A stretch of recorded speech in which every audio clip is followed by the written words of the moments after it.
In the last video, we talked about lightly coloring in the different areas of your drawing that you would like to use with watercolor. We use the colored pencil first as a really good base.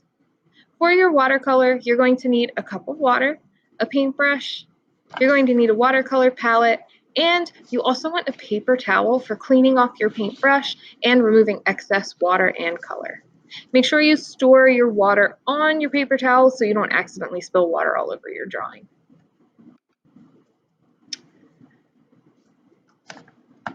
To get started with your watercolor, open up your watercolor palette and just take a look at all the different colors that you have. Also note that the lid of your watercolor palette is used as a place to mix your watercolors, which you're going to need to do. I'm going to start off by taking some of this brown color and I'm just going to pop it on the lid of my watercolor palette because the brown by itself is not the strongest color and I want to mix it so it makes sense with my drawing. So I'm going to start with the brown color and then I'm going to slowly start adding other colors like red and maybe even some orange to start mixing and matching the brick color of my reference picture.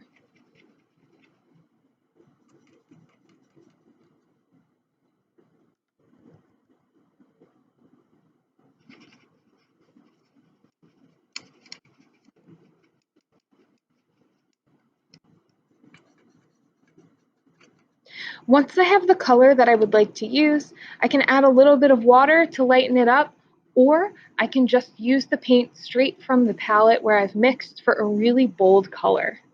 I'm going to be using the colored pencil underneath my watercolor to help really bring out the brightness of my reference picture, so I actually don't need to worry about having too bold of a color at this moment, and watering it down is actually probably going to help me the most.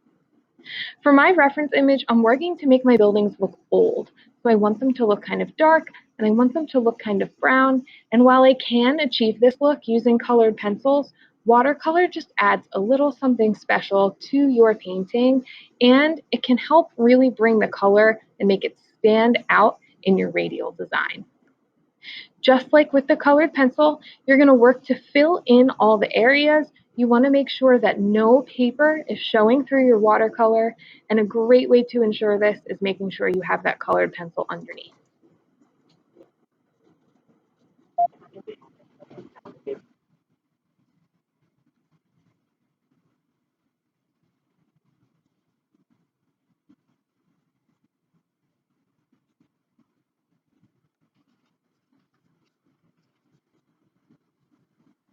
So now that I'm finishing up working on my watercolor, I'm going to make sure that I clean up my watercolor palette appropriately. I'm going to take my paper towel from underneath my water cup, and I'm just going to make sure I wipe out all the color that I mixed during this class period. You will always be able to mix new color, but you want to make sure you leave a clean palette for the next person.